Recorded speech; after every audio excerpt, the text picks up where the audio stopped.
ਰਾਤ ਦਾ ਸੰਨਾਟਾ। ਜਦੋਂ ਪੂਰੀ ਦੁਨੀਆ ਸੌ ਰਹੀ ਹੁੰਦੀ ਤਾਂ ਇਸ ਆਲੀਸ਼ਾਨ ਕੋਠੀ ਦੇ ਬੰਦ ਕਮਰਿਆਂ ਵਿੱਚ ਖੌਫ ਦੀ ਇੱਕ ਘਿਨੌਣੀ ਖੇਡ ਸ਼ੁਰੂ ਹੁੰਦੀ। ਇੱਕ ਅਜਿਹਾ ਸ਼ੌਕ ਜਿਸ ਨੂੰ ਸੁਣ ਕੇ ਕਿਸੇ ਵੀ ਇਨਸਾਨ ਦੀ ਰੂਹ ਕੰਬ ਜਾਏ। ਇਲਜ਼ਾਮਾਂ ਮੁਤਾਬਕ ਜਨਾਨੀਆਂ ਨੂੰ ਬਿਜਲੀ ਦੇ ਕਰੰਟ ਦੇ ਝਟਕੇ ਦੇਣਾ, ਉਹਨਾਂ ਦੇ ਕੱਪੜਿਆਂ ਨੂੰ ਜ਼ਬਰਨ ਉਤਾਰਨਾ ਅਤੇ ਹੈਵਾਨੀਅਤ ਦੀਆਂ ਸਾਰੀਆਂ ਹੱਦਾਂ ਪਾਰ ਕਰਦਿਆਂ ਹੋਇਆਂ ਕੱਚ ਦੇ ਗਲਾਸ ਵਿੱਚ ਆਪਣਾ ਮੂਤਰ ਭਰ ਕੇ ਉਸ ਨੂੰ ਪੀਣ ਤੇ ਮਜਬੂਰ ਕਰਨਾ। ਸਤਿ ਸ਼੍ਰੀ ਅਕਾਲ ਜੀ, ਮੈਂ ਹਾਂ ਪੁਨੀਤ ਕੌਰ। ਮਹਿਫੂਜ਼ ਰਹੋ ਤੇ ਮਹਿਫੂਜ਼ ਰੱਖੋ। ਵਾਹਿਗੁਰੂ ਸਾਡੇ ਸਭ ਦੇ ਸਿਰ ਤੇ ਮਿਹਰ ਭਰਿਆ ਹੱਥ ਰੱਖਣ। ਗੱਲ ਸਿਰਫ ਇੱਥੇ ਹੀ ਖਤਮ ਨਹੀਂ ਹੁੰਦੀ ਸੀ। ਰਾਤ ਭਰ ਉਹਨਾਂ ਬੇਵੱਸ ਮਹਿਲਾਵਾਂ ਦੇ ਨਾਲ ਰੂਹ ਕੰਬਾ ਦੇਣ ਵਾਲੀਆਂ ਹਰਕਤਾਂ ਕੀਤੀਆਂ ਜਾਂਦੀਆਂ ਤੇ ਬਕਾਇਦਾ ਉਹਨਾਂ ਪਲਾਂ ਦੀ ਵੀਡੀਓਗ੍ਰਾਫੀ ਹੁੰਦੀ ਹੈ। ਲਿਜਟਲੀ ਉਸ ਪੂਰੇ ਐਮਪਾਇਰ ਵਿੱਚ ਹਿਡਨ ਕੈਮਰੇ ਯਾਨੀ ਸੀਸੀਟੀਵੀ ਦਾ ਇੱਕ ਅਜਿਹਾ ਜਾਲ ਵਿਛਿਆ ਸੀ ਕਿ ਕੋਈ ਵੀ ਜਨਾਨੀ ਜੇ ਬਾਥਰੂਮ ਜਾਏ, ਕੱਪੜੇ ਬਦਲੇ ਜਾਂ ਆਪਣੇ ਕਮਰੇ ਵਿੱਚ ਸਾਹ ਵੀ ਲਏ ਤਾਂ ਉਸ ਦੀ ਪਲ ਪਲ ਦੀ ਹਰਕਤ ਉਸ ਕੈਮਰੇ ਵਿੱਚ ਕੈਦ ਹੋ ਜਾਏ।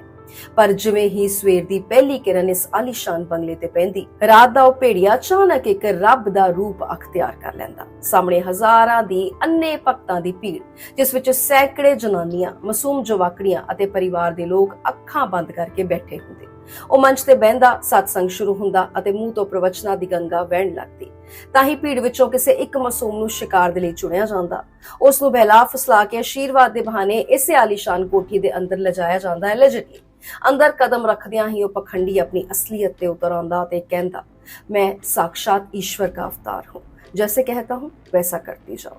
तुम्हारे घर में सुख समृद्धि का अंबार लग जाएगा, किचन में दूध घी की नदियां बहेंगी, मां अन्नपूर्णा की कृपा होगी और दरिद्रता हमेशा के लिए मिट जाएगी।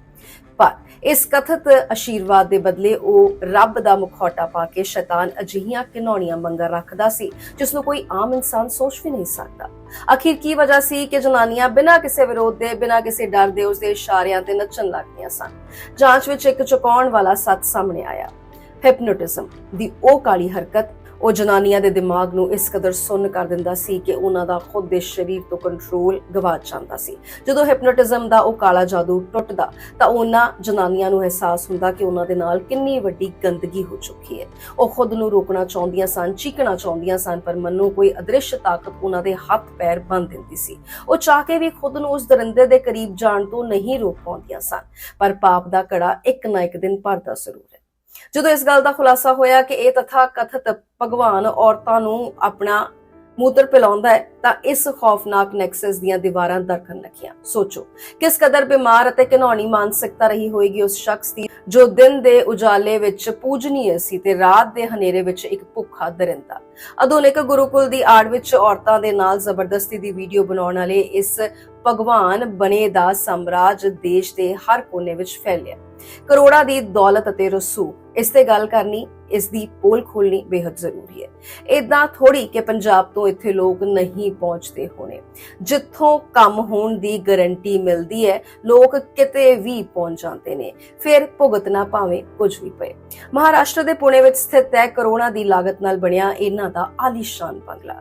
ਇਹ ਕੋਈ ਮਹਿਲ ਨਹੀਂ ਬਲਕਿ ਇੱਥੇ ਉਹ ਟਾਰਚਰ ਰੂਮ ਸੀ ਜਿੱਥੇ ਔਰਤਾਂ ਦੀ ਅਸਮਤ ਲੁੱਟੀ ਗਈ ਅਤੇ ਜਵਾਕੜੀਆਂ ਨਾਲ ਵੀ ਬਹੁਤ ਗੰਦਾ ਕੀਤਾ ਗਿਆ ਹੈ। ਲਿਜਟਲੀ ਦਿਨ ਵਿੱਚ ਪ੍ਰਵਚਨ ਅਤੇ ਰਾਤ ਵਿੱਚ ਹੈਵਾਨੀਅਤ ਦੀ ਕਹਾਣੀ ਲਿਖਣ ਵਾਲੇ ਇਸ ਸ਼ਖਸ ਦਾ ਨਾਂ ਹੈ ਰਾਧਾ ਮੋਹਨ ਮਿਸ਼ਰਾ।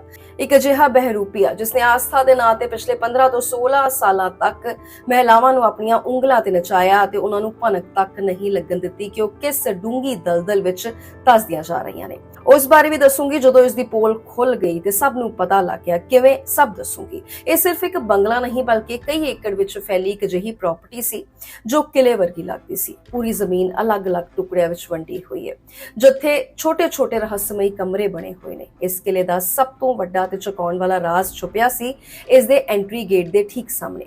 ਇਸ ਛੋਟੇ ਜਿਹੇ ਹਿੱਸੇ ਨੂੰ ਦੇਖੋ, ਇੱਥੇ ਇੱਕ ਪਰਦਾ ਲਟਕਿਆ ਹੋਇਆ ਨਜ਼ਰ ਆ ਰਿਹਾ ਹੈ। ਇਸ ਪਰਦੇ ਦੇ ਪਿੱਛੇ ਇੱਕ ਅਜਿਹੀ ਸੁਰੰਗ ਯਾਨੀ ਟਨਲ ਮੌਜੂਦ ਹੈ ਜਿਸ ਨੂੰ ਦੇਖ ਕੇ ਪੁਲਿਸ ਦੇ ਵੀ ਹੋਸ਼ ਉੱਡ ਗਏ ਸਨ।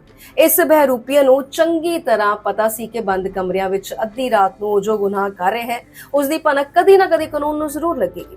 ਉਸ ਨੂੰ ਪਤਾ ਸੀ ਕਿ ਉਸ ਦੀ ਪੋਲ ਖੁੱਲੇਗੀ ਅਤੇ ਇਸ ਲਈ ਐਨ ਵਕਤ ਤੇ ਪੁਲਿਸ ਦੀ ਗਿਰਫਤ ਤੋਂ ਚੂਹੇ ਦੀ ਤਰ੍ਹਾਂ ਦੁਬਕ ਕੇ ਭੱਜਣ ਲਈ ਉਸਨੇ ਇਹ ਸੀਕ੍ਰੇਟ ਟਨਲ ਬਣਵਾਈ ਸੀ। ਜੇ ਕੋਈ ਹਮਲਾ ਹੁੰਦਾ ਜਾਂ ਪੁਲਿਸ ਆਉਂਦੀ ਤਾਂ ਉਹ ਇਸੇ ਰਸਤੇ ਤੋਂ ਗਾਇਬ ਹੋ ਜਾਂਦਾ। ਅਖੀਰ ਕਰੋੜਾਂ ਦੀ ਇਸ ਕੋਠੀ ਦਾ ਮਾਲਕ ਖੁਦ ਨੂੰ ਰੱਬ ਕਹਿਣ ਵਾਲਾ ਇਹ ਸ਼ਖਸ ਆਇਆ ਕਿੱਥੋਂ? ਕੀ ਇਹ ਪੁਣੇ ਦਾ ਹੀ ਰਹਿਣ ਵਾਲਾ ਸੀ? ਜਵਾਬ ਹੈ ਨਹੀਂ। ਇਸ ਕਹਾਣੀ ਦਾ ਸਿਰਾ ਜੁੜਦਾ ਹੈ ਹਰਿਆਣਾ ਨਾਲ। ਰਾਧਾ ਮੋਹਨ ਮਿਸ਼ਰਾ ਨੇ ਆਪਣੇ ਪਖੰਡ ਦੇ ਧੰਦੇ ਦੀ ਸ਼ੁਰੂਆਤ ਹਰਿਆਣਾ ਦੇ ਛੋਟੇ-ਮੋਟੇ ਮੰਚਾਂ ਤੋਂ ਹੀ ਕੀਤੀ ਸੀ। ਸ਼ੁਰੂਆਤ ਵਿੱਚ ਉਹ ਛੋਟੇ ਪੱਧਰ ਤੇ ਪ੍ਰਵਚਨ ਕਰਦਾ ਸੀ। ਜਿਵੇਂ-ਜਿਵੇਂ ਭੀੜ ਵਧੀ, ਉਸਨੇ ਉੱਥੇ ਵੱਡੀਆਂ-ਵੱਡੀਆਂ ਕੋਠੀਆਂ ਖੜੀਆਂ ਕਰ ਲਈਆਂ। ਪਰ ਜਲਦੀ ਹੀ ਇਸ ਸ਼ਾਤਰ ਦਿਮਾਗ ਨੂੰ ਸਮਝ ਆ ਗਿਆ ਕਿ ਇੱਕ ਹੀ ਰਾਜ ਵਿੱਚ ਰਹਿ ਕੇ ਵੱਡੀ ਖੇਡ ਨਹੀਂ ਖੇਡੀ ਜਾ ਸਕਦੀ। ਜੇ ਜ਼ਿਆਦਾ ਦੌਲਤ ਕਮਾਉਣੀ ਹੈ, ਲੋਕਾਂ ਨੂੰ ਆਪਣੀਆਂ ਉਂਗਲਾਂ ਤੇ ਨਚਾਉਣਾ ਹੈ ਅਤੇ ਬਲੈਕਮੇਲਿੰਗ ਦਾ ਧੰਦਾ ਵਧਾਉਣਾ ਹੈ ਤਾਂ ਸਾਮਰਾਜ ਨੂੰ ਫੈਲਾਉਣਾ ਹੋਏਗਾ। ਇਸੇ ਮਕਸਦ ਦੇ ਨਾਲ ਉਹ ਹਰਿਆਣਾ ਤੋਂ ਰੁਕ ਕਰਦਾ ਹੈ ਮਹਾਰਾਸ਼ਟਰ ਦੇ ਪੁਣੇ ਦੇ ਵੱਲ। ਪੁਣੇ ਆਉਣ ਦੇ ਬਾਅਦ ਵੀ ਖੇਡ ਉਹੀ ਸੀ। ਮੰਚ ਸਜਦਾ, ਭੀੜ ਜੁਟਦੀ, ਪਰ ਹੁਣ ਉਸਦੇ ਦਾਅ ਪੇਚ ਬਦਲ ਚੁੱਕੇ ਸਨ। ਮੰਚ ਤੇ ਉਹ ਕੁਝ ਅਜਿਹੀਆਂ ਤਰਕੀਬਾਂ ਤੇ ਟ੍ਰਿਕ ਅਜ਼ਮਾਉਂਦਾ ਜਿਸ ਨਾਲ ਲੋਕਾਂ ਨੂੰ ਲੱਗਦਾ ਹੈ ਕਿ ਉਸਦੇ ਕੋਲ ਕੋਈ ਅਲੌਕਿਕ ਦੈਵੀ ਸ਼ਕਤੀ ਹੈ। ਅਕਸਰ ਸਮਾਜ ਵਿੱਚ ਜਨਾਨੀਆਂ ਆਪਣੇ ਮਨ ਦੀ ਸ਼ਾਂਤੀ, ਪਰਿਵਾਰ ਦੀ ਭਲਾਈ ਦੇ ਲਈ ਅਜਿਹੇ ਢੋਂਗੀਆਂ ਦੇ ਕੋਲ ਚਲੀਆਂ ਜਾਂਦੀਆਂ ਨੇ। ਇਸ ਗੱਲ ਦਾ ਫਾਇਦਾ ਚੱਕਣ ਦੇ ਲਈ ਉਹ ਭੀੜ ਵਿੱਚੋਂ ਖਾਸ ਤੌਰ ਤੇ ਉਹਨਾਂ ਜਨਾਨੀਆਂ ਨੂੰ ਟਾਰਗੇਟ ਕਰਦਾ ਜੋ ਕਿਸੇ ਨਾ ਕਿਸੇ ਡੂੰਘੇ ਦੁੱਖ ਜਾਂ ਮਜਬੂਰੀ ਨਾਲ ਜੂਝ ਰਹੀਆਂ ਹੁੰਦੀਆਂ ਸਨ।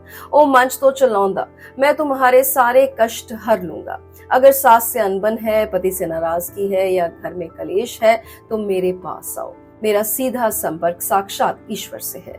ਮਾਸੂਮ ਮਹਿਲਾਵਾਂ ਇਸ ਝਾਂਸੇ ਵਿੱਚ ਆ ਜਾਂਦੀਆਂ। ਉਹ ਪਹਿਲਾਂ ਗੱਲਬਾਤ ਦੇ ਜ਼ਰੀਏ ਪਰਖਦਾ ਕਿ ਕਿਹੜੀ ਮਹਿਲਾ ਸਭ ਤੋਂ ਜ਼ਿਆਦਾ ਲਾਚਾਰ ਅਤੇ ਕਮਜ਼ੋਰ ਹੈ, ਜਿਸ ਨੂੰ ਆਸਾਨੀ ਨਾਲ ਡਰਾਇਆ ਜਾਂ ਬਹਿਲਾਇਆ ਜਾ ਸਕਦਾ ਹੈ। ਉਹ ਉਹਨਾਂ ਨੂੰ ਘਰੇਲੂ ਉਪਾਅ ਦੱਸਦਾ ਅਤੇ ਇਤਫਾਕ ਨਾਲ ਜੇ ਇੱਕ ਦਿਨ ਪਤੀ ਦਾ ਗੁੱਸਾ ਸ਼ਾਂਤ ਹੋ ਜਾਂਦਾ ਤਾਂ ਜਨਾਨੀਆਂ ਉਸ ਨੂੰ ਚਮਤਕਾਰੀ ਮੰਨ ਬੈਠਦੀਆਂ ਸਨ।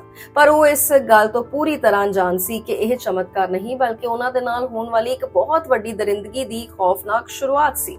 ਜਦੋਂ ਜਨਾਨੀਆਂ ਨੂੰ ਪਤਾ ਲੱਗਦਾ ਕਿ ਉਹਨਾਂ ਦੇ ਉਜੜਦੇ ਹੋਏ ਘਰ ਵਿੱਚ ਖੁਸ਼ੀਆਂ ਵਾਪਸ ਪਰਤ ਰਹੀਆਂ ਨੇ, ਰੁੱਸਿਆ ਹੋਇਆ ਘਰ ਵਾਲਾ ਮੰਨ ਗਿਆ ਅਤੇ ਆਰਥਿਕ ਤੰਗੀ ਦੂਰ ਹੋ ਰਹੀ ਹੈ, ਤਾਂ ਉਹਨਾਂ ਦਾ ਅੰਧ ਵਿਸ਼ਵਾਸ ਇਸ ਪਖੰਡੀ ਤੇ ਹੋਰ ਗਹਿਰਾ ਹੋ ਜਾਂਦਾ। ਉਹ ਇਸ ਨੂੰ ਕੋਈ ਚਮਤਕਾਰ ਮੰਨ ਪੈਂਦੀਆਂ। ਉਹਨਾਂ ਨੂੰ ਇਹ ਭਨਕ ਤੱਕ ਨਹੀਂ ਲੱਗਦੀ ਕਿ ਇਹ ਸਭ ਉਹਨਾਂ ਦੇ ਦਿਮਾਗ ਨਾਲ ਖੇਡੀ ਜਾ ਰਹੀ ਖਤਰਨਾਕ ਖੇਡ ਹੈ।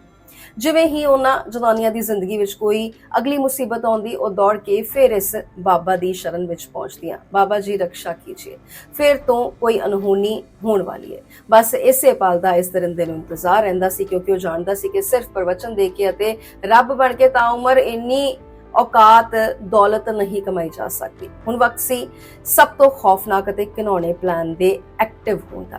ਇੱਕ ਅਜਿਹਾ ਪਲਾਨ ਜੋ ਸਿੱਧੇ ਬਲੈਕਮੇਲਿੰਗ ਦੇ ਕਾਲੇ ਧੰਦੇ ਨਾਲ ਜੁੜਿਆ ਸੀ। ਉਹ ਬੇहद ਗੰਭੀਰ ਚਿਹਰਾ ਬਣਾ ਕੇ ਉਹਨਾਂ ਲਾਚਾਰ ਜਨਾਨੀਆਂ ਨੂੰ ਕਹਿੰਦਾ, मुझे दिख रहा है कि तुम्हारे पति पर किसी ने कोई बहुत गंदा जादू टोना कर दिया है। इसका सिर्फ एक ही उपाय है, जब तुम और तुम्हारे पति कोई बेहद निजी वक्त यानी प्राइवेट मोमेंट्स बिता रहे हो तो मुझे तुम्हारी कोई ऐसी प्राइवेट वीडियो ला कर दो, मुझे उस पर तांत्रिक पूजा करनी होगी, तभी इसका तोड़ निकलेगा। ਇਹ ਮੰਗ ਸੁਣ ਕੇ ਕੁਝ ਮਹਿਲਾਵਾਂ ਹੈਰਾਨ ਪਰੇਸ਼ਾਨ ਹੋ ਜਾਂਦੀਆਂ। ਉਹਨਾਂ ਨੂੰ ਅਜੀਬ ਲੱਗਦਾ, ਪਰ ਅੰਧ ਵਿਸ਼ਵਾਸ ਦੀ ਪੱਟੀ ਇੰਨੀ ਮੋਟੀ ਸੀ ਕਿ ਕਈ ਜਨਾਨੀਆਂ ਇਸ ਜਾਲ ਵਿੱਚ ਫਸ ਗਈਆਂ। ਜਿਨ੍ਹਾਂ ਦੇ ਕੋਲ ਪਹਿਲਾਂ ਤੋਂ ਅਜਿਹੀਆਂ ਤਸਵੀਰਾਂ ਜਾਂ ਵੀਡੀਓਜ਼ ਹੁੰਦੀਆਂ, ਉਹ ਲਿਆ ਕੇ ਦੇ ਦਿੰਦੀਆਂ ਤੇ ਜੋ ਨਹੀਂ ਦੇ ਪਾਉਂਦੀਆਂ ਘਰ ਜਾ ਕੇ ਬਕਾਇਦਾ ਖੁਦ ਅਜਿਹੀ ਸਿਚੁਏਸ਼ਨ ਕ੍ਰੀਏਟ ਕਰਦੀਆਂ, ਆਪਣੇ ਹੀ ਪਤੀ ਦੇ ਨਾਲ ਸੰਬੰਧ ਬਣਾਉਂਦੀਆਂ ਤੇ ਉਸ ਅਸ਼ਲੀਲ ਵੀਡੀਓ ਨੂੰ ਲਿਆ ਕੇ ਇਸ ਢੋਂਗੀ ਦੇ ਹਵਾਲੇ ਕਰ ਦਿੰਦੀਆਂ। ਉਹਨਾਂ ਨੂੰ ਲੱਗਦਾ ਕਿ ਉਹ ਆਪਣੇ ਸੁਹਾਗ ਨੂੰ ਬਚਾ ਰਹੀਆਂ ਨੇ, ਪਰ ਅਸਲ ਵਿੱਚ ਉਹ ਆਪਣੇ ਹੀ ਹੱਥੀ ਮੌਤ ਦੇ ਖੂਹ ਵਿੱਚ ਛਾਲ ਮਾਰ ਰਹੀਆਂ ਸਨ। ਵੀਡੀਓ ਹੱਥ ਆਉਂਦਿਆਂ ਹੀ ਇਸ ਬਹਿਰੂਪੀਏ ਦੇ ਚਿਹਰੇ ਤੋਂ ਰੱਬ ਦਾ ਨਕਾਬ ਉਤਰ ਜਾਂਦਾ। ਉਹ ਸਿੱਧੇ ਉਹਨਾਂ ਔਰਤਾਂ ਨੂੰ ਇਕੱਲੇ ਵਿੱਚ ਬੁਲਾਉਂਦਾ ਤੇ ਆਪਣੀ ਅਸਲੀ ਔਕਾਤ ਦਿਖਾਉਂਦਿਆਂ ਹੋਇਆ ਧਮਕੀ ਦਿੰਦਾ, ਇਹ ਅਸ਼ਲੀਲ ਵੀਡੀਓ ਹੁਣ ਮੇਰੇ ਕੋਲ ਨੇ, ਜੇ ਆਪਣੀ ਇੱਜ਼ਤ ਪਿਆਰੀ ਹੈ, ਸਮਾਜ ਵਿੱਚ ਮੂੰਹ ਦਿਖਾਉਣ ਲਾਇਕ ਰਹਿਣਾ ਚਾਹੁੰਦੀਆਂ ਹੋ ਤਾਂ ਇੰਨੇ ਲੱਖ ਰੁਪਏ ਚੁੱਪਚਾਪ ਮੇਰੇ ਹਵਾਲੇ ਕਰ ਦਿਓ, ਵਰਨਾ ਇਹ ਵੀਡੀਓ ਇੰਟਰਨੈਟ ਤੇ ਪਾ ਦੇਵਾਂਗਾ ਤੇ ਤੁਸੀਂ ਆਪਣੇ ਹੀ ਘਰੋਂ ਧੱਕੇ ਮਾਰ ਕੇ ਕੱਢ ਦਿੱਤੀਆਂ ਜਾਓਗੇ। ਬਦਨਾਮੀ ਦੇ ਡਰ ਤੋਂ ਬੇਵਸ ਮਹਿਲਾਵਾਂ ਕਈ ਦਿਨਾਂ ਤੱਕ ਆਪਣੀ ਜਮਾ ਪੂੰਜੀ ਲਿਆ ਕੇ ਉਸ ਨੂੰ ਦਿੰਦੀਆਂ ਰਹੀਆਂ। ਪਰ ਜਦੋਂ ਔਰਤਾਂ ਦੇ ਕੋਲ ਪੈਸੇ ਪੂਰੀ ਤਰ੍ਹਾਂ ਖਤਮ ਹੋ ਗਏ ਤਾਂ ਸ਼ੁਰੂ ਹੋਇਆ ਟੌਰਚਰ ਦਾ ਉਹ ਦੌਰ ਜਿਸ ਨੂੰ ਸੁਣ ਕੇ ਰੂਹ ਕੰਬ ਜਾਏ। ਉਹ ਕਹਿੰਦਾ, अब तुम्हें इसी आश्रम में रहना होगा और जैसे मैं कहूंगा वैसा करना होगा। ਕਿਲੇਨੁਮਾ ਆਸ਼ਰਮ ਦੇ ਅੰਦਰ ਇੱਕ ਬੇहद ਸੀਕ੍ਰੇਟ ਚੈਂਬਰ ਬਣਾਇਆ ਗਿਆ ਸੀ। ਇਹ ਉਹ ਕਮਰੇ ਸਨ ਜਿੱਥੇ ਸ਼ਿਕਾਰ ਬਣਾਈਆਂ ਗਈਆਂ ਮਹਿਲਾਵਾਂ ਨੂੰ ਬੰਦਕ ਬਣਾ ਕੇ ਰੱਖਿਆ ਜਾਂਦਾ ਸੀ ਐਲੀਜਿਡਲੀ। ਇਹਨਾਂ ਕਮਰਿਆਂ ਵਿੱਚ 24 ਘੰਟੇ ਸੀਸੀਟੀਵੀ ਕੈਮਰਿਆਂ ਥਾਣੀ ਪੈਣੀ ਨਜ਼ਰ ਰੱਖੀ ਜਾਂਦੀ ਸੀ ਤੇ ਬਾਹਰ ਇਸ ਢੋਂਗੀ ਦੇ ਹਥਿਆਰਬੰਦ ਸਿਪਾਹੀ ਪਹਿਰਾ ਦਿੰਦੇ ਸਨ ਤਾਂ ਕਿ ਕੋਈ ਪਰਿੰਦਾ ਵੀ ਪਰ ਨਾ ਮਾਰ ਸਕੇ। ਇਥੋਂ ਤੱਕ ਕਿ ਜਦੋਂ ਕੋਈ ਮਹਿਲਾ ਬਾਥਰੂਮ ਜਾਂਦੀ, ਕੱਪੜੇ ਬਦਲਦੀ ਜਾਂ ਸੌਂਦੀ, ਉਸ ਹਿਡਨ ਕੈਮਰੇ ਦੇ ਲੈਂਸ ਇਹ ਬਾਬਾ ਖੁਦ ਬਹਿ ਕੇ ਦੇਖਦਾ ਅਤੇ ਫਿਰ ਸ਼ੁਰੂ ਹੁੰਦਾ ਸੀ ਰਾਤ ਦਾ ਉਹ ਖੌਫਨਾਕ ਤਾਂਡਵ, ਜਿੱਥੇ ਇਸ ਚੈਂਬਰ ਦੇ ਅੰਦਰ ਔਰਤਾਂ ਦੇ ਕੱਪੜੇ ਉਤਾਰੇ ਜਾਂਦੇ ਤੇ ਉਹਨਾਂ ਨੂੰ ਕਰੰਟ ਦੇ ਝਟਕੇ ਦਿੱਤੇ ਜਾਂਦੇ, ਮੂਤਰ ਪੀਣ ਤੇ ਮਜਬੂਰ ਕੀਤਾ ਜਾਂਦਾ ਤੇ ਬਕਾਇਦਾ ਉਹਨਾਂ ਦੇ ਨਾਲ ਜ਼ਬਰਦਸਤੀ ਕੀਤੀ ਜਾਂਦੀ। ਫਿਰ ਉਸ ਦਾ ਵੀਡੀਓ ਸ਼ੂਟ ਹੁੰਦਾ। ਇੰਨੇ ਸਖਤ ਪਹਿਰੇ ਅਤੇ ਖੌਫ ਦੇ ਵਿੱਚ ਅਖੀਰ ਇਸ ਗੁਨਾਹ ਦੇ ਸਾਮਰਾਜ ਦਾ ਅੰਤ ਕਿਵੇਂ ਹੋਇਆ? ਕਿਵੇਂ ਖੁੱਲਿਆ ਉਹ ਘਿਨਾਉਣਾ ਰਾਜ਼ ਜੋ ਪਿਛਲੇ 15 ਸਾਲਾਂ ਤੋਂ ਇਸ ਚਾਰ ਦੀਵਾਰੀ ਦੇ ਪਿੱਛੇ ਦਫਨ ਸੀ? ਇਸ ਕਹਾਣੀ ਦੇ ਪਿੱਛੇ ਇੱਕ ਅਜਿਹੀ ਜਨਾਨੀ ਦੀ ਜਾਬਾਜ਼ੀ ਲੁਕੀ ਹੈ ਜਿਸਨੇ ਇਸ ਨਰਕ ਤੋਂ ਨਿਕਲ ਕੇ ਮੌਤ ਨੂੰ ਮਾਤ ਦਿੱਤੀ ਅਤੇ ਸਿੱਧੇ ਪੁਲਿਸ ਦੇ ਕੋਲ ਪਹੁੰਚਣ ਦੀ ਹਿੰਮਤ ਦਿਖਾਈ। ਜਦੋਂ ਮਹਿਲਾ ਥਾਣੇ ਵਿੱਚ ਜਾ ਕੇ ਰੋਂਦਿਆਂ ਹੋਇਆਂ ਆਪ ਬੀਤੀ ਸੁਣਾਉਂਦੀ ਹੈ ਤਾਂ ਖਾਕੀ ਵਰਦੀ ਵਾਲਿਆਂ ਦੇ ਵੀ ਪੈਰਾਂ ਥੱਲਿਓਂ ਜ਼ਮੀਨ ਖਿਸਕ ਜਾਂਦੀ ਹੈ। ਉਹ ਕੰਬਦੀ ਆਵਾਜ਼ ਵਿੱਚ ਕਹਿੰਦੀ ਹੈ, ਸਰ ਪਿਛਲੇ 15 ਸਾਲਾਂ ਤੋਂ ਮੇਰੇ ਨਾਲ ਉਹ ਸਭ ਹੋ ਰਿਹਾ ਹੈ ਜੋ ਕੋਈ ਜਾਨਵਰ ਵੀ ਨਹੀਂ ਸਹਿ ਸਕਦਾ। ਜਦੋਂ ਮੈਂ ਆਪਣੇ ਹੀ ਕਮਰੇ ਵਿੱਚ ਕੱਪੜੇ ਬਦਲਦੀ ਹਾਂ ਤਾਂ ਮੈਨੂੰ ਪਤਾ ਹੁੰਦਾ ਹੈ ਕਿ ਕੋਈ ਗੰਦੀ ਨਜ਼ਰ ਕੈਮਰਿਆਂ ਦੇ ਜ਼ਰੀਏ ਮੇਰੀ ਆਬਰੂ ਨੂੰ ਤਾਰ-ਤਾਰ ਕਰ ਰਹੀ ਹੈ।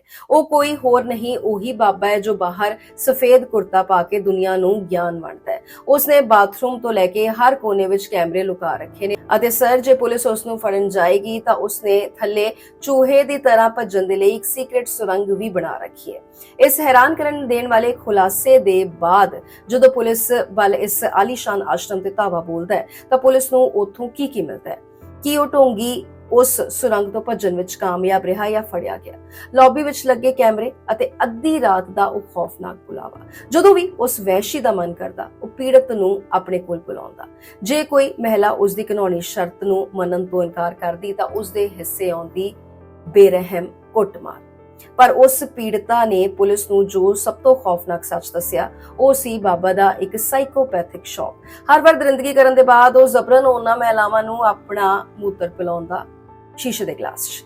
ਇਹ ਕਹਾਣੀ ਕਿਸੇ ਇੱਕ ਮਹਿਲਾ ਦੀ ਨਹੀਂ ਬਲਕਿ ਕਹਿੰਦੇ ਕਈ ਬੇਵਸ ਜ਼ਿੰਦਗੀਆਂ ਦੀ ਸੀ ਜਿਨ੍ਹਾਂ ਨੂੰ ਡਰਾ ਧਮਕਾ ਕੇ ਇਸ ਨਰਕ ਵਿੱਚ ਰੱਖਿਆ ਗਿਆ ਸੀ। ਜਦੋਂ ਪੁਲਿਸ ਨੇ ਉਸ ਪੀੜਤਾ ਤੋਂ ਪੁੱਛਿਆ ਤੂੰ ਇੰਨੇ ਕਰੜੇ ਪਹਿਰੇ ਤੇ ਹਿਪਨੋਟਿਜ਼ਮ ਦੇ ਜਾਲ 'ਚੋਂ ਭੱਜਣ ਵਿੱਚ ਕਾਮਯਾਬ ਕਿਵੇਂ ਹੋਈ ਤਾਂ ਉਸ ਦਾ ਜਵਾਬ ਸੀ ਕਿ ਜਿਵੇਂ ਹੀ ਉਸ ਤੋਂ ਹਿਪਨੋਟਿਜ਼ਮ ਦਾ ਉਹ ਕਾਲਾ ਜਾਦੂ ਟੁੱਟਿਆ ਉਸਨੇ ਆਪਣੀ ਜਾਨ ਤੇ ਖੇਡ ਕੇ ਉਸ ਪੂਰੇ ਇਲਾਕੇ ਦੇ ਸੀਸੀਟੀਵੀ ਕੈਮਰਿਆਂ ਨੂੰ ਇੱਕ-ਇੱਕ ਕਰਕੇ ਤੋੜ ਦਿੱਤਾ ਅਤੇ ਉੱਥੋਂ ਇਦਾਂ ਭੱਜੀ ਮੰਨੋ ਕੋਈ ਬੇਵਸ ਜਾਨਵਰ ਕਿਸੇ ਜ਼ੂ ਦੇ ਪਿੰਜਰੇ ਨੂੰ ਤੋੜ ਕੇ ਭੱਜਿਆ ਹੋਵੇ। 15 ਸਾਲ ਕੱਪੜਿਆਂ ਦਾ ਉਤਾਰਿਆ ਜਾਣਾ, ਪਲ-ਪਲ ਦੀ ਨਿਗਰਾਨੀ ਅਤੇ ਉਸ ਹਨੇਰੀ ਗੁਫਾ ਵਰਗੀ ਸੁਰੰਗ ਵਿੱਚ ਉਹ ਪੀਣ ਦਾ ਟਾਰਚਰ। ਇਸ ਭਿਆਨਕ ਮੈਂਟਲ ਟਰਾਮਾ ਤੋਂ ਬਾਹਰ ਆ ਪਾਣਾ ਕਿਸੇ ਦੇ ਲਈ ਵੀ ਮੁਮਕਿਨ ਨਹੀਂ ਸੀ। ਜੇ ਉਹ ਮਹਿਲਾ ਹਿੰਮਤ ਨਾ ਦਿਖਾਉਂਦੀ ਤਾਂ ਸ਼ਾਇਦ ਇਹ ਢੋਂਗੀ ਅੱਜ ਵੀ ਕਾਨੂੰਨ ਦੀ ਗਿਰਫਤ ਤੋਂ ਬਾਹਰ ਹੁੰਦਾ। ਜਦੋਂ ਪੁਲਿਸ ਦੀ ਟੀਮ ਨੇ ਇਸ ਆਲੀਸ਼ਾਨ ਕੋਠੀ ਤੇ ਦਬਿਸ਼ ਦਿੱਤੀ ਤਾਂ ਉਹਨਾਂ ਦੇ ਹੱਥ ਲੱਗੀ ਉਹ ਅੱਧੀ ਅਧੂਰੀ ਸੀਕ੍ਰੇਟ ਸੁਰੰਗ ਜਿਸ ਨੂੰ ਬਾਬੇ ਨੇ ਐਨ ਵਕਤ ਤੇ ਭੱਜਣ ਦੇ ਲਈ ਤਿਆਰ ਕਰਵਾਇਆ ਸੀ। ਪਰ ਜਦੋਂ ਪੁਲਿਸ ਨੇ ਉਸ ਆਸ਼ਰਮ ਦੀ ਤਲਾਸ਼ੀ ਲਈ ਤਾਂ ਜੋ ਵੀ ਸਬੂਤ, ਡਿਜੀਟਲ ਸਬੂਤ ਜਾਂ ਹੋਰ ਚੀਜ਼ਾਂ ਸਾਹਮਣੇ ਆਈਆਂ ਉਸਨੇ ਕਾਨੂੰਨ ਦੇ ਹੋਸ਼ ਉਡਾ ਦਿੱਤੇ। ਉੱਥੋਂ ਬਰਾਮਦ ਹੋਏ 12 hi-tech laptop, 19 external hard disk. ਸੋਚੋ ਇੱਕ ਹਾਰਡ ਡਿਸਕ ਵਿੱਚ 3 ਤੋਂ 4 GB ਦਾ ਡੇਟਾ ਆਉਂਦਾ ਹੈ ਤਾਂ 19 ਹਾਰਡ ਡਿਸਕ ਵਿੱਚ ਔਰਤਾਂ ਦੀਆਂ ਕਿੰਨੀਆਂ ਅਸ਼ਲੀਲ ਫੁਟੇਜ ਹੋਣਗੀਆਂ। 11 ਸਮਾਰਟਫੋਨ ਅਤੇ 23 ਪੈਨ ਡਰਾਈਵ, ਮਹਿਲਾਵਾਂ ਦੇ ਜ਼ਬਰਦਸਤੀ ਵਾਲੇ ਵੀਡੀਓ ਵਾਲੀਆਂ ਕਈ CDs ਅਤੇ DVDs, 6.5 ਲੱਖ ਰੁਪਏ ਕੈਸ਼ ਅਤੇ 15 ਲੱਖ ਦੇ ਸੋਨੇ ਚਾਂਦੀ ਦੇ ਜ਼ੇਵਰਾਤ। ਉੱਥੋਂ ਕੁਝ ਅਜਿਹੀਆਂ ਸ਼ੱਕੀ ਦਵਾਈਆਂ ਵੀ ਮਿਲੀਆਂ ਨੇ ਜਿਨ੍ਹਾਂ ਦੀ ਫੋਰੈਂਸਿਕ ਜਾਂਚ ਕੀਤੀ ਜਾ ਰਹੀ ਹੈ। ਪਰ ਸਭ ਤੋਂ ਹੈਰਾਨ ਕਰਨ ਵਾਲਾ ਸ਼ੱਕ ਜੋ ਹੁਣ ਜਾਂਚ ਦੇ ਦਾਇਰੇ ਵਿੱਚ ਹੈ ਉਹ ਹੈ ਕਿ ਉੱਥੇ ਕੰਮ ਕਰਨ ਵਾਲੇ ਜਵਾਕ ਉਹ ਕੀ ਕਰਦੇ ਸਨ, ਉਹਨਾਂ ਨਾਲ ਕੀ ਹੋ ਰਿਹਾ ਸੀ। ਇਸ ਦੀ ਜਾਂਚ ਅਜੇ ਜਾਰੀ ਹੈ। ਪੁਣੇ ਦੀ ਇਹ ਜਾਇਦਾਦ ਤਾਂ ਸਿਰਫ ਇੱਕ ਝਾਂਕੀ ਹੈ। ਸਾਲ 2001 ਤੋਂ 2026 ਦੇ ਇਹਨਾਂ 25 ਸਾਲਾਂ ਵਿੱਚ ਇਸ ਢੋਂਗੀ ਨੇ ਦੇਸ਼ ਭਰ ਵਿੱਚ ਹਜ਼ਾਰਾਂ ਕਰੋੜ ਦਾ ਜੋ ਸਾਮਰਾਜ ਖੜਾ ਕੀਤਾ ਉਸ ਦੇ ਸਾਹਮਣੇ ਇਹ ਕੋਠੀ ਬੇਹੱਦ ਬੌਨੀ ਹੈ। ਉਸ ਨੂੰ ਲੱਗਦਾ ਸੀ ਕਿ ਉਹ ਇਸ ਕਾਲੇ ਸਾਮਰਾਜ ਦਾ ਬੇਤਾਜ ਬਾਦਸ਼ਾਹ ਹੈ ਅਤੇ ਇੱਕ ਮਹਾਰਾਜਾ ਦੇ ਜੋ ਵੀ ਗੰਦੇ ਸ਼ੌਕ ਹੁੰਦੇ ਨੇ ਉਹਨਾਂ ਨੂੰ ਪੂਰਾ ਕਰਨ ਦਾ ਉਸ ਨੂੰ ਪੂਰਾ ਹੱਕ ਹੈ। ਇਸੇ ਕਮਾਂਡ ਵਿੱਚ ਉਹ ਚਾਲ ਚੱਲਦਾ ਗਿਆ। ਸਾਲ 2026 ਦੇ ਸ਼ੁਰੂਆਤੀ 5-6 ਮਹੀਨਿਆਂ ਵਿੱਚ ਹੀ ਮਹਾਰਾਸ਼ਟਰ ਦੇ ਅੰਦਰ ਆਸਥਾ ਦੇ ਨਾਂ ਤੇ ਲੁੱਟ ਦਾ ਇੱਕ ਪੂਰਾ ਨੈਕਸਸ ਬੇਨਕਾਬ ਹੋਇਆ ਤੇ ਰਾਧਾ ਮੋਹਨ ਮਿਸ਼ਰਾ ਵੀ ਗ੍ਰਿਫਤਾਰ ਹੋ ਚੁੱਕਾ ਹੈ। ਪਰ ਯਾਦ ਰਹੇ ਇਹ ਸਭ ਇਲਜ਼ਾਮ ਨੇ ਤੇ ਮੁਲਜ਼ਮ ਮੁਜਰਮ ਬਣਦਾ ਹੈ ਕਿ ਨਹੀਂ, ਇਹ ਫੈਸਲਾ ਅਦਾਲਤ ਦਾ ਹੀ ਹੋਏਗਾ। ਤੁਸੀਂ ਜ਼ਰਾ ਇਹਨਾਂ ਤਰੀਕਾਂ ਤੇ ਗੌਰ ਕਰਨਾ। ਮਾਰਚ 2026 ਨਾਸਿਕ ਤੋਂ ਬਾਬਾ ਸ਼ੋਕ ਖਰਾਤ ਉਰਫ ਕੈਪਟਨ ਨੂੰ ਗ੍ਰਿਫਤਾਰ ਕੀਤਾ ਗਿਆ ਸੀ ਜਿਸ ਤੇ ਬਲੈਕ ਮੈਜਿਕ, ਯੌਨ ਸ਼ੋਸ਼ਣ ਅਤੇ ਮਨੀ ਲਾਂਡਰਿੰਗ ਦੇ ਸੰਗੀਨ ਇਲਜ਼ਾਮ ਸਨ। ਇਸ ਤੇ ਆਪਾਂ ਵੀਡੀਓ ਵੀ ਕੀਤੀ ਸੀ। 10 ਅਪ੍ਰੈਲ 2026 ਥਾਣੇ ਤੋਂ ਮੰਜੂਨਾਥ ਸ਼ੈਟੀ ਉਰਫ ਦੀਕਸ਼ਿਤ ਬਾਬਾ ਨੂੰ ਦਬੋਚਿਆ ਗਿਆ ਜਿਸਨੇ ਕਾਲਾ ਜਾਦੂ ਦੇ ਨਾਂ ਤੇ ਮਹਿਲਾਵਾਂ ਤੋਂ 5 ਕਰੋੜ ਰੁਪਏ ਠੱਗੇ। 17 ਅਪ੍ਰੈਲ 2026 ਮੁੰਬਈ ਤੋਂ ਕਥਿਤ ਚਮਤਕਾਰੀ ਰਿਦਮਮ ਪੰਚਾਲ ਉਰਫ ਮੋਂਟੂ ਬਾਬਾ ਨੂੰ ਅਰੈਸਟ ਕੀਤਾ ਗਿਆ ਜੋ ਦਾਅਵਾ ਕਰਦਾ ਸੀ ਕਿ ਉਹ ਸਵੇਰ ਦੇ ਸੂਰਜ ਨੂੰ ਚੰਨ ਅਤੇ ਰਾਤ ਦੇ ਚੰਨ ਨੂੰ ਸੂਰਜ ਬਣਾ ਸਕਦਾ ਹੈ। 30 ਅਪ੍ਰੈਲ 2026 ਨਾਸਿਕ ਤੋਂ ਹੀ ਅਰਜੁਨ ਚੌਹਾਨ ਉਰਫ ਟੰਡਨ ਬਾਬਾ ਅਤੇ ਉਸ ਦੇ ਸਾਥੀ ਸ਼ਿੰਦੇ ਉਰਫ ਏਕਲਹਾਰੀ ਬਾਬਾ ਨੂੰ ਤਾਂਤਰਿਕ ਅਨੁਸ਼ਠਾਨ ਦੇ ਨਾਂ ਤੇ ਕਰੋੜਾਂ ਦੀ ਠੱਗੀ ਦੇ ਆਰੋਪ ਵਿੱਚ ਫੜਿਆ ਗਿਆ। ਅਪ੍ਰੈਲ ਤੋਂ ਜੂਨ 2026 ਅਕੌਲਾ ਤੋਂ ਚੇਤਨ ਮੁਲੇ ਨਾਂ ਦੇ ਇੱਕ ਹੋਰ ਸਵੈੰਭੂ ਬਾਬਾ ਦਾ ਨਾਂ ਉਛਲਿਆ, ਜਿਸ ਨੂੰ ਲੰਬੀ ਜਾਂਚ ਦੇ ਬਾਅਦ ਹੁਣ ਜੂਨ ਆਉਂਦਿਆਂ ਸਲਾਖਾਂ ਦੇ ਪਿੱਛੇ ਭੇਜ ਦਿੱਤਾ ਗਿਆ। ਇਹਨਾਂ ਸਭ ਦਾ ਮੋਡਸ ਆਪਰੈਂਡੀ ਯਾਨੀ ਕੰਮ ਕਰਨ ਦਾ ਤਰੀਕਾ ਇੱਕ ਹੀ ਸੀ: ਕਾਲਾ ਜਾਦੂ, ਅੰਧ ਵਿਸ਼ਵਾਸ ਅਤੇ ਮਾਈਂਡ ਗੇਮਸ। ਬਿਨਾਂ ਪੜ੍ਹੇ ਲਿਖੇ ਇਹ ਸ਼ਾਤਰ ਅਪਰਾਧੀ ਸਿਰਫ ਤੁਹਾਡੇ ਦਿਮਾਗ ਨਾਲ ਖੇਡਦੇ ਨੇ ਅਤੇ ਜਦੋਂ ਤੱਕ ਤੁਹਾਨੂੰ ਹੋਸ਼ ਆਉਂਦਾ ਹੈ ਤੁਹਾਡੀ ਗਾੜੀ ਕਮਾਈ ਅਤੇ ਜ਼ਿੰਦਗੀ ਦੋਵੇਂ ਉੱਜੜ ਚੁੱਕੇ ਹੁੰਦੇ ਨੇ। ਅਜੇ ਵੀ ਸਮਝ ਜਾਈਏ, ਮੇਰੀ ਤਾਂ ਕੀ ਹੈਸੀਅਤ ਹੋਊ ਕਿ ਤੁਸੀਂ ਮੇਰੀ ਗੱਲ ਮੰਨੋਗੇ, ਪਰ ਇਹ ਸਭ ਮੈਂ ਬਥੇਰਾ ਕਵਰ ਕੀਤਾ ਹੈ। ਨੰਗੀਆਂ ਅੱਖਾਂ ਨਾਲ ਵੇਖਿਆ ਇਹ ਸਭ ਮੈਂ, ਹੁਣ ਵੇਖਿਆ ਨਹੀਂ ਤਾਂ ਰਿਸਰਚ ਕੀਤੀ ਹੈ। ਨੁਕਸਾਨ ਸਿਰਫ ਆਪਣਾ ਜੇ, ਯਕੀਨ ਮੰਨੋ ਫ੍ਰੀ ਚ ਕੁਝ ਨਹੀਂ ਜੇ ਮਿਲਦਾ, ਤੇ ਜੋ ਕੀਮਤ ਤੁਸੀਂ ਚੁਕਾ ਰਹੀਆਂ ਜੇ ਉਸ ਨਾਲੋਂ ਫਿਰ ਮੌਤ ਬਿਹਤਰ ਲੱਗਣੀ ਸ਼ੁਰੂ ਹੋ ਜਾਂਦੀ ਹੈ। ਜੋ ਹੋਇਆ ਉਹ ਛੱਡੋ, ਨਵੀਂ ਜ਼ਿੰਦਗੀ ਸ਼ੁਰੂ ਕਰੋ। ਦੂਜਿਆਂ ਨੂੰ ਅਵੇਅਰ ਕਰੋ ਕਿ ਇਸ ਰਸਤੇ ਤੇ ਨਹੀਂ ਚੱਲਣਾ, ਖੁਦ ਵੀ ਭਟਕੋ ਨਾ। ਇਹੀ ਤਰੀਕਾ ਹੈ ਇਸ ਸਭ ਤੇ ਲਗਾਮ ਲਾਉਣ ਦਾ, ਵਰਨਾ ਗੰਦੇ ਬਾਬੇ ਬਹੁਤ ਨੇ, ਅੰਨੇ ਭਗਤ ਬਹੁਤ ਨੇ। ਸੰਭਲ ਕੇ, ਜ਼ਰਾ ਧਿਆਨ ਨਾਲ। ਵਾਹਿਗੁਰੂ ਸਮਤ ਬਖਸ਼ਣ। ਤੁਸੀਂ ਵੇਖ ਰਹੇ ਹੋ ਕੈਮਰਾ ਲੈਂਸ ਸਾਫਾ ਜੀ।